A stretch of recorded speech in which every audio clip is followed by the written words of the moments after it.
চৰকাৰক বাৰুকৈ ধন্যবাদ দিম। বিকশিত অসমত এনেকুৱা হোৱাৰ কাৰণে বহুত ভাল লাগিলে। হয়তো বহুতে আজি বহুত চৰকাৰক বিভিন্ন ধৰণৰ বেয়া শ্লোগান দিব, বেয়া মন্তব্য দিব, বিভিন্ন ধৰণৰ কথোপকথন কৰিব।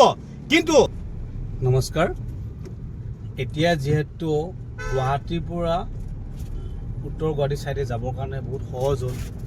দৰং ডিষ্ট্ৰিক্টৰ ফালে যোৱা বা তেজপুৰ ছাইডে যিবিলাক প্ৰাইভেট গাড়ী যাব তেওঁলোকৰ সুবিধা হৈছে। এতিয়া কথাটো হ'ল যে তেওঁলোকে কোনফালেৰে গাড়ী উঠিব, সেইটো এটা চিন্তা। গুৱাহাটীৰ পৰা গ'লে দলংখনত যাব লাগিলে কোনফালে যাব লাগিব, সেইটো এটা চিন্তাৰ বিষয় হৈ আছে ন।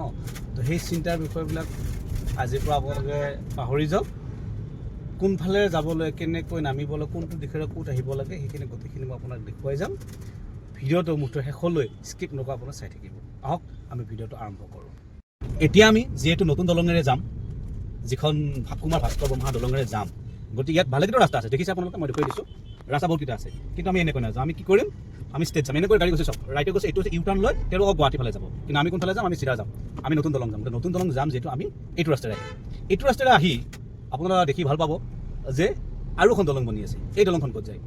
এই দলংখনেৰে যাব যিসকল যাত্ৰী ডাইৰেক্ট ফটাশিল আমবাৰী হৈ যাব, তেওঁলোক এই দলংখনেৰে যাব পাৰিব। চাওক লিখা আছে প্ৰাগজ্যোতিষ মহাবিদ্যালয় ফটাশিল আমবাৰী যোৱাৰ কাৰণে এই নতুন ফ্লাইঅভাৰখন চৰকাৰে এই পাৰ্ট বনাই দিছে। আজি 4-5 দিন আগত এই ব্ৰিজখন অপেনিং কৰিছে। এতিয়া আমি যাম তলেৰে, কাৰণ আমি তলেৰে কিয় যাম, আমি তলৰ ৰাস্তাৰে ইউ টাৰ্ণ লৈ আমি নতুন ফ্লাইঅভাৰ যাম। চব কিমান সুবিধা কৰি দিছে যে যাত্ৰীৰ কোনো ধৰণৰ যাতে অসুবিধা নহয়, তেওঁলোকে যেনেকৈ মৰ্জি তেনেকৈ যাব পাৰে। তো তেনেকুৱা এনেকুৱা সুবিধা কৰিছে। আগতে এইবিলাকত আমি ঘণ্টাৰ জুৰি ট্ৰেফিকত ফচি থাকোঁ। চাওক এইটো ৰাস্তা চিধা গ'লে ৰেল লাইন। আজিকালি ৰেল লাইনতো ৰখিব নালাগে, ৰেল লাইনৰ পৰা এইখন দলং বনাই দিছে। ৰেল লাইনৰ পৰা দিছে। আৰু যিখিনি ঘৰলৈ পৰা অহা মানুহ, তেওঁলোকৰ যিটো আগত অসুবিধা এটা আছিল যে ৰেল লাইন পৰি গ'লে, ৰেলৰ ক্ৰচিং পৰি গ'লে বহুত টাইম ধৰি তেওঁলোকে ঘণ্টা জুৰি ৰখি থাকিব লাগে, সেইবিলাকো আজিকালি নাই। মই দেখুৱাই আছোঁ, অলপ যিহেতু বৰষুণ দি আছে, অলপ পিক্সাৰ অলপ ধোৱা আহিব। এতিয়া আমি এই দলংখন, এই ফ্লাইঅভাৰখন, যিখন ফ্লাইঅভাৰ আপোনাৰ সোণাৰাম ফিল্ডৰ অন্তত শেষ হৈছে দীনেশ গোস্বামী উৰণ সেতু, এই উৰণ সেতুখন সমাপ্ত হৈছে। ইয়াত দুটা ৰোড, এটা ৰাইট চাইড আছে, এটা লেফ্ট চাইড আছে। এতিয়া লেফ্ট চাইডে যদি যোৱা হয়, যিবিলাক কমাৰ্চিয়েল ভেহিকেল বা যিবিলাক গাড়ী জালুকবাৰীৰ দিশে গতি কৰিব, তেওঁলোকে কোনফালে যাব, তেওঁলোকে যাব লেফ্ট চাইডৰ ৰাস্তাত। এতিয়া মই যাম যিটো কুমাৰ ভাস্কৰ নতুন ফ্লাইঅভাৰৰ দিশে, তো মোৰ ৰাস্তাটো কোনফালে হ'ব চাব দেই, আপোনালোকে ভালকৈ লক্ষ্য কৰিব যে এতিয়া মই যাম ৰাইট টাৰ্ণ। চাওক লেফ্ট টাৰ্ণত যিখিনি গাড়ী গৈছে, গুৱাহাটী উত্তৰ গুৱাহাটী গৈছে, হেৰি গৈছে জালুকবাৰী গৈছে, এতিয়া মই ৰাইট টাৰ্ণ ল'ম। মই এতিয়া ৰাইট টাৰ্ণ ল'লোঁ, দেখিছেনে আপোনালোকে? এই ৰাইট টাৰ্ণ যে ল'লোঁ, মই ক'ত গৈ আছোঁ, কুমাৰ ভাস্কৰ বৰ্মা দলঙত উঠিব কাৰণে গৈ আছোঁ। সেইকাৰণে মই কি লৈছোঁ, ৰাইট টাৰ্ণ লৈছোঁ। এইখিনি কিন্তু সাৱধান হ'ব আপোনালোকে টাৰ্ণিং লওঁতে, কাৰণ বিভিন্ন ধৰণৰ গাড়ী ঘোৰা আহি থাকে, তো বি কেয়াৰফুল হিচাপে আপোনালোকে আহিব। এইখিনি মই আহিলোঁ। এতিয়া চাওক, এতিয়া কি পালোঁ মই, যে আকৌ আগৰ যিখন দলং আছে, যিখন দলঙে মানুহ অহা যোৱা কৰি আছিলে, সেই দলংখন মই এতিয়া পালোঁ। এতিয়া মই কি কৰিম, কুমাৰ ভাস্কৰ বৰ্মা দলঙৰ ওপৰত, অৰ্থাৎ মই নৰ্থ গুৱাহাটী হৈ যাম। নৰ্থ গুৱাহাটী হৈ যাবৰ কাৰণে চাব আপোনালোকে, মই নৰ্থ গুৱাহাটী হৈ যাম। গতিকে মই ইণ্ডিকেটৰ কি দিম, লেফ্ট দিম। ৰাইটে যদি মই যাওঁ, ষ্টেট যদি যাওঁ, মই গুৱাহাটী চিটি যাম। যিহেতু মই এতিয়া গুৱাহাটী চিটি নাযাম, মই ক'ত যাম, উত্তৰ গুৱাহাটী যাম। তো উত্তৰ গুৱাহাটী যাম যিহেতু, মই এতিয়া স্পীড ব্ৰেকাৰ দিয়া আছে, মই সেইকাৰণে কেমেৰাটো লৈছোঁ। ইয়াত লিখিছে যে হেভি ভেহিকেল প্ৰভিডেড, মানে হেভি ভেহিকেল এলাউ নাই, ভাল কৰিছে। এতিয়া মই কুমাৰ ভাস্কৰ বৰ্মা দলঙত, এয়া কুমাৰ ভাস্কৰ বৰ্মা দলঙৰ সৌন্দৰ্য পৰিৱেশ। ইয়াতো দুটা ৰোড আছে। এতিয়া এইটো হৈছে এটা লেফ্ট চাইডৰ ৰোড। লেফ্ট চাইডৰ যিটো মানে গুৱাহাটী ফাইলৰ পৰা অহা যিটো লেফ্ট চাইডৰ ৰোড, এই ৰোডটো যাবগৈ আপোনাৰ চিধা ক'ত যাবগৈ, এইটো আমি উত্তৰ গুৱাহাটী যাম। আৰু এই দলংখনৰ যিটো ৰাইটৰ চাইডৰ ৰাস্তা আছে, সেইটো উত্তৰ গুৱাহাটীৰ পৰা আহি সেই ৰাস্তাটো এনেকৈ গৈ ক'ত যাব, সেইটো যাবগৈ আপোনাৰ গুৱাহাটী চাইডে। চাওক সকলো মানুহে গাড়ী ৰাখি ইয়াত দলংখনত বিভিন্ন ধৰণৰ ফটো লৈছে, বিভিন্ন ধৰণৰ মানে ধৰক চব এটা এনজয়, নতুন দলঙত আহিছে, তো সকলোৰে এটা ধৰক আবিৰ্ভাৱ থাকে মনত, এটা মানে ফটো উঠাৰ চখ থাকে ন, সেইটো কাৰণে চাওক দলংখন ইমান ধুনীয়া। এই দলংখন বহুত ভাল কৰিলে বনাই, যে আমি যিটো আগতে জালুকবাৰীৰ যিটো ট্ৰেফিক জাম পাইছিলোঁ, শৰাইঘাট ব্ৰিজৰ যিটো ট্ৰেফিক জাম পাইছিলোঁ, বা আপোনাৰ এই যিটো বাইহাটাৰ চাৰিআলিৰ ট্ৰেফিক জাম, বিভিন্ন ধৰণৰ আমি ট্ৰেফিক জাম পাওঁ, সেই ট্ৰেফিক জামবিলাকৰ পৰা আমি ছুটকাৰা এটা পালোঁ। সেইটো আমাৰ কাৰণে বহুত ভাল হৈছে যে আমি এটা ট্ৰেফিক জামৰ পৰা ছুটকাৰা পালোঁ। নহ'লে আমাৰ বহুত কষ্ট হৈছিলে।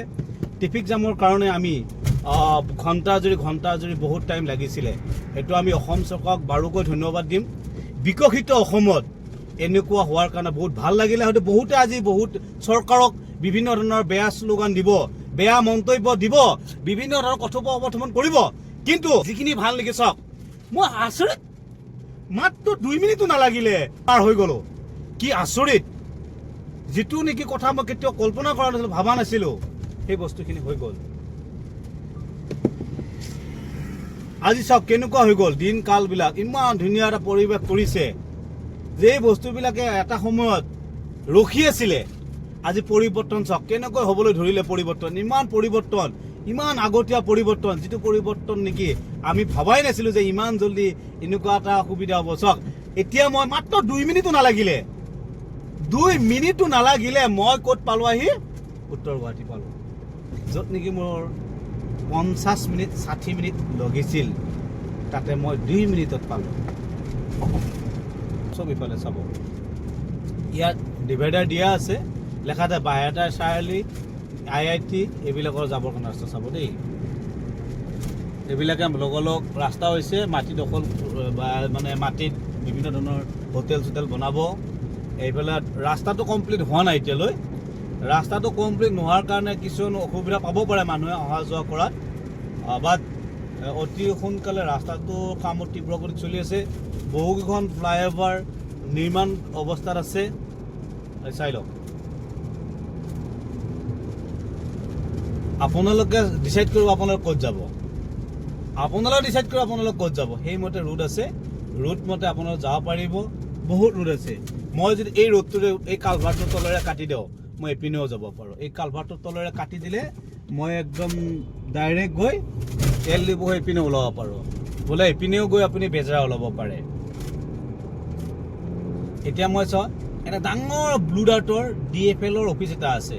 আপোনালোকে দেখিব, মই দেখুৱাই আছোঁ, কেমেৰাত আহিব, দেখিছে চাগে, এইটো ব্লু ডাৰ্ট DFL-ৰ অফিচ এটা আছে। অ'কে, DHL-ৰ অফিচ আছে। ইয়াতে বৰ্ডখনত লিখাই আছে, চাওক কোনফালে ক'ত যে কাৰ চিন দিয়াই আছে, বেজেৰা মঙলদৈ।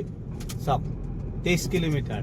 আমি এতিয়া কি কৰিম, এই ৰাস্তাটোৰে বেজেৰা মঙলদৈ যাম। চাওক এই চাৰ্কলটো আছে, এই চাৰ্কলৰ আপুনি লেফ্ট চাইডে যদি যায়, লেফ্ট চাইডে গ'লে ক'ত যাব, IIT, বাইহাটা, চাৰিআলি, মানে আমিনগাঁও চব লিখা আছে।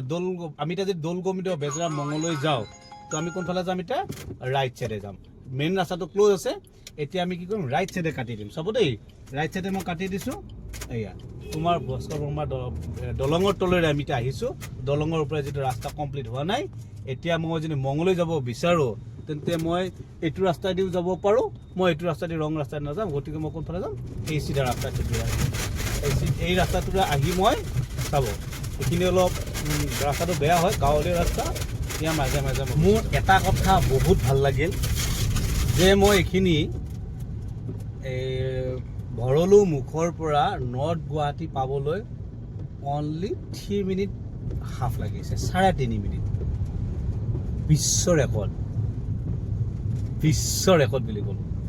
কাৰণ এইকাৰণে কৈছোঁ যে কেতিয়াও, আজি 17 বছৰ গুৱাহাটীত থাকিলোঁ মই, কেতিয়াও ইমান কম সময়ত নৰ্থ গুৱাহাটী আহি পোৱাৰ ৰেকৰ্ড নাই। সেইকাৰণে বিশ্ব ৰেকৰ্ড বুলি কৈছোঁ। একচুৱেলি ইমান ধুনীয়া সুবিধা কৰি দিলে চৰকাৰে, গতিকে ইয়াতকৈ ক'বলগীয়া ভাষা আৰু নাই। এপিনেও ৰাস্তা আছে, চিধা ৰাস্তা আছে, কিন্তু মই এই ৰাস্তাটো ফ'ল' কৰিম। চিধা ৰাস্তা